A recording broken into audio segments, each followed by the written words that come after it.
Como calcular a cotação futura das ações? Será que é preciso ter uma bola de cristal? Não, isso não é preciso isso e também ninguém tem, claro. Ninguém tem uma bola que vê o futuro.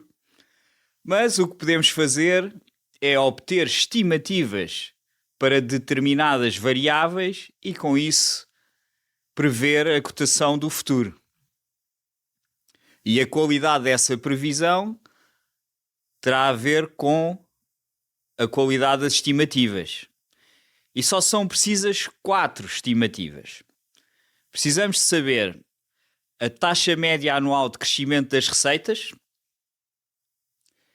fazer uma estimativa para a margem líquida, uma estimativa para o PER, ou múltiplo dos lucros, e finalmente uma estimativa para a evolução do número de ações emitidas pela empresa. Portanto, são só 4 estimativas. E vamos percorrer uma a uma. Como é que se faz uma estimativa para a taxa média de crescimento das vendas? Temos de saber qual é que foi a taxa média anual de crescimento das vendas no passado. Por exemplo, se as vendas cresceram à taxa média anual de 3%, será provavelmente pouco credível que venham a crescer 15% no futuro, ao ano. Portanto, mas se cresceram, por exemplo, 10% ao ano, nos últimos 30 anos, será credível prever que nos próximos 10 anos também irão crescer 10% ao ano. Também pode ser uma empresa de crescimento lento porque por algum motivo, alguma mudança, algum produto novo, algum serviço novo, uma expansão territorial, enfim, por algum motivo poderá acelerar o seu crescimento das vendas. Mas, enfim, se for uma empresa madura não há de ser muito. Por exemplo, as vendas estão a crescer à taxa média anual de 4% e nós prevemos que nos próximos 10 anos irão crescer à taxa média anual de 6%. Fazendo esta previsão, obtemos as vendas previstas no futuro. Por exemplo, daqui a 10 anos, estamos em 2025 e as vendas este ano é previsto serem, por exemplo, 1.000 milhões de euros e nós prevemos que elas vão crescer 7% ao ano nos próximos 10 anos. Em média, claro. Há anos em que vão crescer 3%, noutros vão crescer 10%, vão andar ali em torno da média, mas em termos médios, média anual, até 2035 vão crescer 7%. Então passam dos 1.000 milhões para, eu fiz as contas antes, 1.967 milhões. Mas se quiserem fazer as contas, a melhor forma é aqui com esta maquinazinha, HP 12C Platinum, já é muito antiga, mas qualquer analista financeiro normalmente tem sempre uma máquina destas, porque faz estas contas muito facilmente. Muito rapidamente. Também dá para fazer no Excel, claro. Mas pronto, sabendo as vendas no ano zero e tendo uma estimativa para a taxa média anual de crescimento para os próximos 10 anos, temos o valor das vendas daqui a 10 anos. E vocês podem dizer, mas esse valor pode não ser correto. Claro que não pode não ser correto. No fundo estamos a fazer estimativas para o futuro. Estamos a tentar prever o futuro e o futuro é obviamente incerto. No entanto, é melhor ter uma previsão em que podemos basear os nossos investimentos do que não ter previsão nenhuma. Até porque as previsões depois podem ser ajustadas. Mas já lá vamos. Portanto, já calculámos as vendas no futuro. Tem a ver com uma estimativa da taxa média anual de crescimento das vendas. Depois podemos fazer uma estimativa... temos de fazer para a margem líquida. O que é a margem líquida? É o lucro sobre vendas. No fundo, é quanto é que a empresa lucra daquilo que vende. E é medida em percentagem. Há muitas empresas que são cíclicas, ou seja, a sua margem líquida oscila entre alta, por exemplo, 10%, e baixa, por exemplo, 2%. Outras têm margens muito estáveis. Por exemplo, as empresas de distribuição alimentar costumam ter uma margem líquida entre 2% e 3%, ou seja, lucram em termos líquidos, qualquer coisa entre 2% e 3%. Não varia muito dali. Portanto, seria inverosímil pensar que uma empresa dessas vai passar a ter uma margem líquida de 15% ou 20%. Não faz sentido fazer essa previsão. Mas faz sentido, por exemplo, quando a margem líquida 10 para 2% ou 1,8%, prever que no futuro vá voltar a expandir-se para 3,2%, por exemplo. Outras empresas têm custos fixos muito elevados, muito pesados na estrutura de custos, mas quando as vendas aumentam, os custos mantêm-se fixos e então a margem líquida expande-se. Podemos, por exemplo, prever que uma empresa que tem tido uma margem líquida em torno de 5% vai expandir essa margem líquida para 10% nos próximos 10 anos, ou seja, vai subir de 5% para 10%.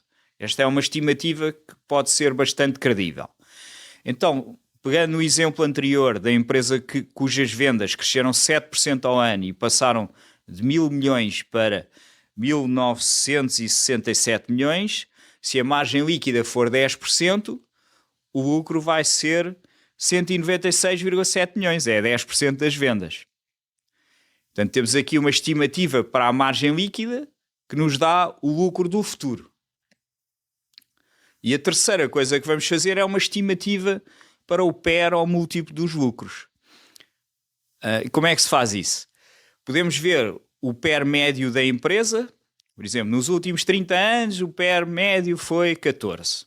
E essa é uma estimativa credível. Por outro lado, podemos ver nos últimos 30 anos, ou 20 anos, ou os dados que tivermos, quanto mais dados, melhor. Quanto mais dados para o passado, melhor conhecemos a empresa e mais apuradas serão as nossas estimativas para o futuro. Se o PER máximo foi, por exemplo, 25 e o PER mínimo foi, por exemplo, 5, nós podemos prever que quando o PER está muito baixo, por exemplo 5, 7, 8, que irá voltar a expandir-se no futuro, e que quando o PER está muito alto, nos 22, 24, que irá voltar a contrair-se no futuro. O PER é um bocado um oscilador que ora se expande, ora se contrai, ainda que haja empresas que tenham sistematicamente um PER baixo e outras que têm sistematicamente um PER alto. Mas essa situação poderá alterar-se no futuro. Por exemplo, uma empresa que tem um PER baixo, normalmente é porque cresce pouco. Se a empresa passar a crescer um bocado mais, o PER expande-se. Pelo contrário, uma empresa que tem um PER alto é porque cresce muito, tem crescido muito. Mas se o crescimento abrandar, o PER vai se contrair. Portanto, é sempre... há mais potencial de valorização à partida numa empresa quando o PER está baixo, porque se pode expandir, do que quando o PER está alto, porque se pode contrair. Ainda que o alto e o baixo, enfim, pode-se dizer que o PER 30 é alto e depois subir ainda mais, para 50 ou 60. Mas tendo o PER, por exemplo, vamos pensar que o PER desta empresa daqui a 10 anos vai ser 16. E o PER é o múltiplo dos lucros, é por quantas vezes é que os investidores estão a multiplicar o lucro da empresa. E no exemplo que estávamos a ver, a empresa lucra 196,7 milhões e vamos estimar que o PER vai ser 16. Portanto, multiplicando os 196,7 milhões por 16, obtemos o valor de mercado no futuro. Que neste caso é então 3.147 milhões de euros. Se a empresa vale 16 vezes mais aquilo que lucra, vale 3.147 milhões de euros. Neste exemplo que estamos aqui a dar. Finalmente, só nos falta estimar a evolução do número de ações emitidas. Há empresas que mantêm sempre igual o seu número de ações emitidas. Isto é muito normal aqui em Portugal. A maior parte das empresas nem emite novas ações, nem compra ações próprias. Mas nos Estados Unidos o número de ações é bastante variável. Há muitas empresas que sistematicamente compram ações próprias. Logo, o número de ações emitidas vai diminuindo. E nesse caso, a nossa estimativa para o futuro provavelmente apontará para uma continuação da diminuição do número de ações emitidas. Por exemplo, esta empresa todos os anos compra 3% das ações emitidas. Então nós prevemos que o número de ações vai diminuir 3% ao ano nos próximos 10 anos. E vamos obter o número de ações emitidas passados os 10 anos. Pelo contrário, outras empresas estão sempre a emitir novas ações. Esta empresa emite todos os anos, o número de ações aumenta 5%, porque tem stock-based compensation, porque enfim, há uma série de formas de aumentar o número de ações. Então, nesse caso, a nossa estimativa será: esta empresa vai aumentar o número de ações 5% ao ano e no final dos 10 anos será este número. Aqui, para o exemplo que estávamos a dar, vamos estimar que o número de ações emitidas se vai manter constante em 100 milhões de ações. Era o que eu tinha aqui. Portanto, os 3.147 milhões de euros de valor de mercado a dividir pelas 100 milhões de ações dá uma cotação de 31,47 euros. Portanto, esta ação que estávamos aqui, neste exemplo hipotético, em princípio irá ter uma cotação de 31,47 euros daqui a 10 anos. E agora, quem está a ver o vídeo vai dizer assim: mas sabes lá qual é que vai ser a cotação daqui a 10 anos? É verdade, não sei qual é que vai ser, mas tendo em conta as estimativas, vai ser aquela. E isso depois também nos diz algo que eu acho super interessante e necessário, que é: ok, tendo em conta esta cotação no futuro, valerá a pena comprar as ações no presente? Depende. Aí podemos calcular a taxa de retorno deste investimento com as ações compradas à cotação do presente versus aquilo que nós esperamos que elas vão estar daqui a 10 anos. E se essa taxa de retorno for qualquer coisa em torno de 15%, esse investimento será atrativo. Se for só 5%, nem por isso, não é? É abaixo da média do mercado, não nos interessa. Interessará sempre algo que seja acima da média do mercado. E aqui a média do mercado é à volta de 8, 9%. Portanto, tem que ser qualquer coisa 12%, 15%, 18%. Às vezes, quando as ações estão muito subavaliadas, até aparecem números de 35%, 40% nestas estimativas. Portanto, sim, é possível calcular a cotação futura das ações. Aliás, para se fazer um investimento responsável e com visão, deve-se sempre fazer isto, fazer estas contas. Não são nada difíceis de fazer.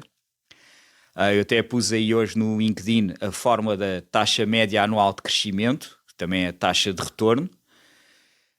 Faz-se também novamente aqui nesta maquinazinha ou no Excel, mas a fórmula é: a taxa de retorno é igual ao valor final sobre o valor inicial levantado a 1 sobre N, e o N é o número de anos, e tudo isto menos 1, para ficar em percentagem. E é assim que calculamos a taxa média anual de crescimento das vendas do passado e fazemos uma estimativa para o futuro. Pode ser igual à taxa do passado ou diferente. Temos é que justificar porque é que há de ser diferente. Esta empresa vai crescer mais por isto ou aquilo, ou vai crescer menos por isto ou aquilo. Pois a margem líquida pode ser a média dos últimos anos e fazemos esta estimativa para o futuro, mas normalmente para obter retornos assim na ordem dos 15%, é porque temos a ideia, estimamos que a margem líquida se vai expandir, ou seja, a empresa vai lucrar mais por cada unidade vendida. Há de ser muito difícil obter 15% se as margens se mantiverem iguais. A margem tem que se expandir. Porquê é que se expande? Esta gestão controla melhor os custos. As vendas vão aumentar e a empresa tem alavancagem operacional, ou seja, quando as vendas crescem, os custos fixos mantêm-se e as margens sobem. Porque vai aumentar os preços, logo as margens vão subir. Depois, também queremos empresas em que o PER se possa expandir. E quando é que o PER se expande? Quando à partida está comprimido. É um PER baixo que pode expandir-se. Isso é mais um fator a impulsionar as cotações. Finalmente, não queremos empresas que diluam muito o capital dos acionistas. Qualquer coisa ali em torno de 1, 2% de aumento do número de ações ao ano é razoável e aceitável. Não vai danificar muito a valorização das ações. No entanto, nesse caso, a capitalização bolsista sobe ligeiramente mais do que a cotação, porque o número de ações emitidas está a aumentar. Mas o ideal mesmo é que o número de ações emitidas vá diminuindo, porque isso é mais um fator a impulsionar a cotação. Se a empresa tiver a comprar ações próprias para obter aquela capitalização bolsista, a cotação será superior. E no fundo o que os investidores querem é que a cotação suba o máximo possível. Mas é isto, no fundo, tendo estas 4 estimativas, calculamos a cotação do futuro, vemos se o investimento vale a pena agora no presente, temos uma ideia para aquele investimento e depois, claro, temos de fazer análises de acompanhamento, nomeadamente quando são divulgados os resultados trimestrais, para adaptar as nossas estimativas e adaptar o valor que pensamos que a ação vai estar no futuro. É isto. Muito obrigado por ter visto o vídeo. Se gostou e quer ver mais vídeos deste género, subscreva o nosso canal e até ao próximo vídeo.